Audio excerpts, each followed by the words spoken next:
(19장 1절에서) 빌라도가 예수를 데려다가 채찍질했다고 했는데 예수님을 죽이려고 혈안이 된 유대인 무리에 비위를 맞춰주면서 예수님을 풀어주려는 의도였습니다. 예수님 시대에 살았던 로마 역사가 발레루스가 기록한 빌라도의 보고서라는 문서에 따르면 유대인 무리는 유대 지도자들에게 포섭된 자들로 그들의 격렬한 모습은 마치 지옥의 유령들과 같았고 어두컴컴한 지옥의 악마와 같았다고 표현했습니다. 빌라도는 유대 지도자들의 기소 내용을 인정하지 않았습니다. 그래서 그는 무려 3차례나 무죄를 선포했습니다. 일반적으로 식민지 통치자들은 내부 권력자들과 결탁하여 그들의 부정과 모략을 눈감아주곤 하는데 빌라도는 유대 지도자들의 위선과 탐욕을 증오했고 상대적으로 그들의 먹잇감이 된 예수를 옹호하며 동정과 연민을 지니게 되었던 것 같습니다. 8절을 보면 하나님의 아들이라 스스로 칭하는 예수를 반드시 죽여야 한다는 유대인 무리의 말을 듣고 빌라도가 두려워했다고 했는데 빌라도의 두려움은 주의 이름을 모독하는 사람은 절대로 살려두어서는 안 된다는 율법 조항을 내세우며 예수를 죽이지 않으면 폭동이라도 일으킬 것 같은 저들의 위협적인 기세로 인한 것도 있었겠지만 아마도 하나님의 아들이라는 말에서 오는 중압감 때문이었을 것입니다. 유대 지도자들이 저렇게 물어뜯으려고 한다면 예수는 정말로 유대 신의 아들일지도 모르겠다는 생각을 했을 것입니다. 빌라도가 예수 십자가 위에 붙이는 명패에 로마어, 그리스어, 히브리어 3개국어로 국어로 나사렛 예수 유대인의 왕이라고 붙인 것은 예수님을 유대의 신이라고 인정했던 자신의 속마음을 드러낸 것이라고 볼 수 있습니다. 예수를 풀어주려고 끝까지 힘쓰는 빌라도의 모습을 보고 유대인들은 빌라도를 협박했습니다. 자칭 유대인의 왕이라고 하는 예수의 행위는 로마 황제 가이사를 반역한 것이고 이런 예수를 풀어주는 당신은 또한 가이사의 충신이 아니라는 협박이었습니다.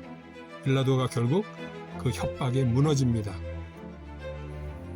빌라도는 식민지를 통치하는 로마 제국의 전형적인 군인이자 정치인으로 그에게 그 어떤 두려움도 로마 황제에 대한 두려움보다 클 수는 없습니다.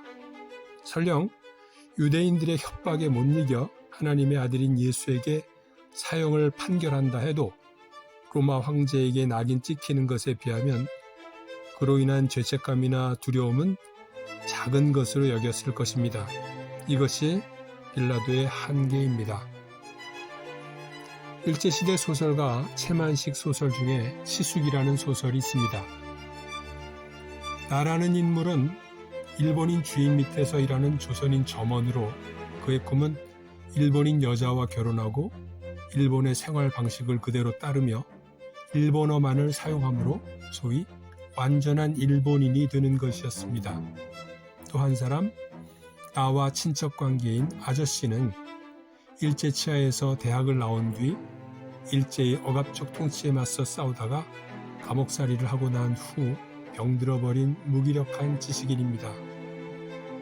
나는 나라를 빼앗겨 억압당하는 민족의 현실을 전혀 분별하지 못하고 주어진 현실에 만족하며 부당한 사회 구조에 맞서 싸우는 아저씨를 생계에 충실하지 못한 무능력자라며 전과자라며 맹비난을 퍼붓고 아저씨는 그렇게 노예근성으로 살아가는 나를 보며 침묵합니다.